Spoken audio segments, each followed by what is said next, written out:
Alors, quelle proposition pour améliorer la sécurité dans les quartiers? D'abord, je ne voudrais pas non plus stigmatiser les quartiers. L'ensemble des quartiers populaires fonctionne bien. Après, il y a deux problèmes de sécurité dans les quartiers. Il y a l'incivilité et il y a, si vous voulez, des gros problèmes de délinquance ou quasiment de drogue. Donc je ne confonds pas les deux, mais la majorité des quartiers populaires, si vous voulez, c'est l'incivilité. C'est pour cela qu'avec le CDS, Citoyens démocrates et solidaires, nous mettrons en place des ambassadeurs de territoire. Mais tout à l'heure, on aura l'occasion d'expliquer ce que c'est. Ce qui manque dans un quartier, c'est une solidarité. Elle existe déjà, parce que quand vous êtes dans un quartier difficile, vous êtes obligé d'être solidaire. Mais ce qu'il faut, le plus important, c'est à la fois réfléchir comment on va organiser la sécurité. Je ne sais pas si c'est bien de mettre des postes de police dans les territoires. Moi, j'ai plus envie qu'on remette de l'humain dans l'urbain. Et remettre de l'humain dans l'urbain, c'est une chaîne éducation, prévention et répression quand ça le mérite. Alors, à la paillade, on bétonne à quand des espaces verts. Vous savez, en fait, la paillade, 1962, arrivée des rapatriés. Aujourd'hui, la paillade, c'est 30 ou 35 000 habitants. C'est un quartier quand même vivant. On a concentré, si vous voulez, les habitants sur ce quartier-là. Je pense qu'on a un poumon vert. On a le parc Mylène de Mongeau, on a la Mosson.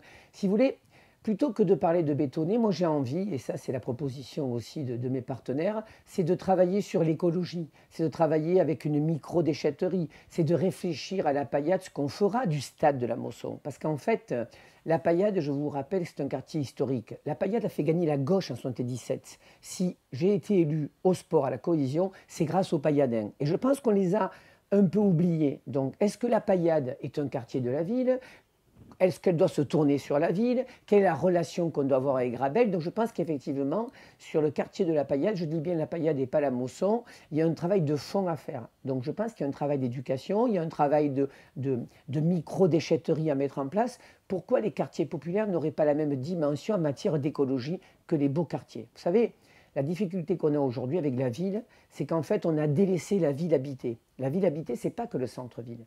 La ville habitée, c'est la ville intime qui reprend de la paillade jusqu'à la gare, jusqu'à Boutonnet et jusqu'à Clémenceau. Et aujourd'hui, ce qui s'est passé à Montpellier, c'est qu'elle a été trop expansée, cette ville. 23 actes. Alors, les nouveaux quartiers sont magnifiques, Port-Marianne, les Grisettes, Ovalie. Et on a oublié la ville habitée. Et nous, on peut vous dire qu'on va s'occuper de cette ville habitée, de cette ville intime.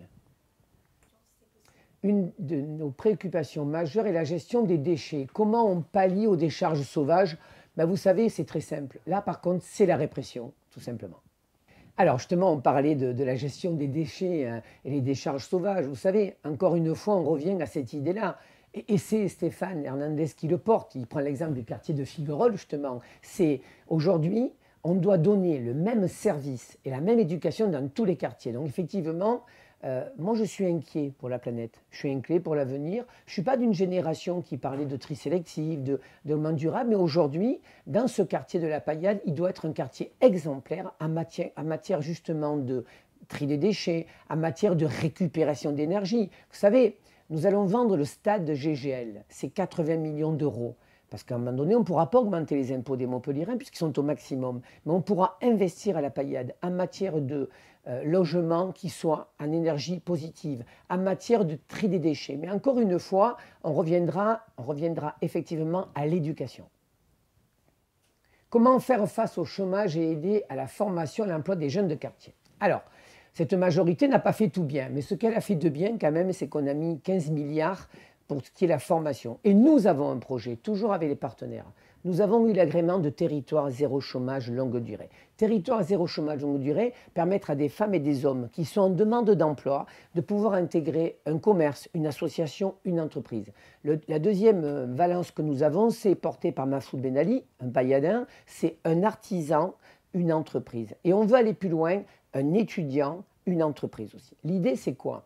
L'idée, c'est de permettre aux jeunes de ne pas rouiller au bas des immeubles. C'est dans ce quartier 40 ou 45% de jeunes, et j'ose dire le mot, qui n'ont plus confiance en eux. Et nous sommes, le personnel politique, en partie responsable. Donc l'idée, nous aurons territoire zéro chômage. Nous aurons aussi initiative, c'est porté par Roger Yannick Chartier, c'est-à-dire des jeunes qui veulent monter leur entreprise, qu'on puisse les permettre de les accompagner à un crédit. Vous savez, moi je suis un fils d'HLM.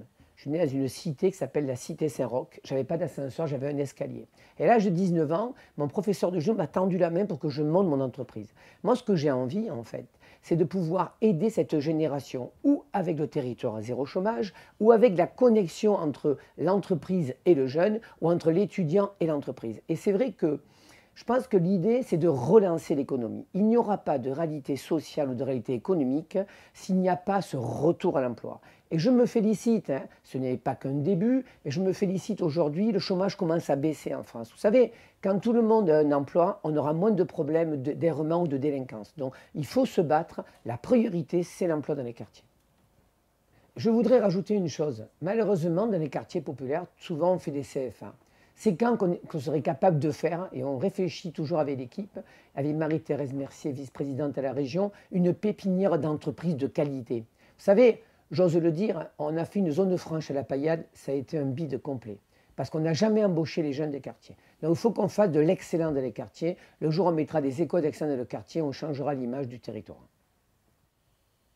Quels sont les projets qui permettront de décloisonner le quartier au niveau social, culturel, sportif et de le rendre attractif pour les entreprises? Bon, mais ça fait le lien avec la question d'avant.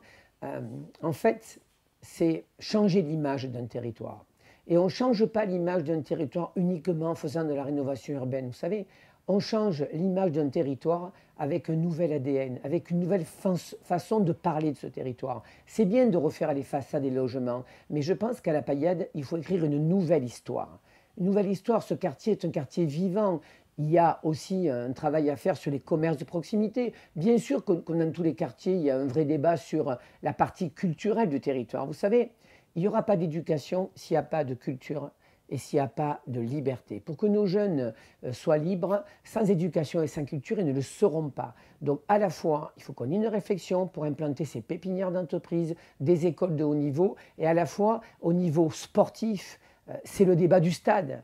Moi, je n'ai pas de souci que Laurent Nicolin fasse son stade, c'est lui qui le paye. J'ai fait une proposition de loi en 2017 où je disais qu'il n'y aura pas un rond pour l'entreprise privée. Par contre, réfléchissons avec les Pailladins. Qu'est-ce qu'on fait du stade de la Mosson? Est-ce qu'il peut se transformer en pépinière d'entreprise? Est-ce qu'il faut faire une équipe division 2? Est-ce qu'il faut faire jouer les filles de Montpellier Hérault? Ça sera un vrai challenge. Et si on est capable d'associer les Pailladins à cette réflexion-là, je pense qu'on arrivera à redonner une nouvelle image à ce territoire.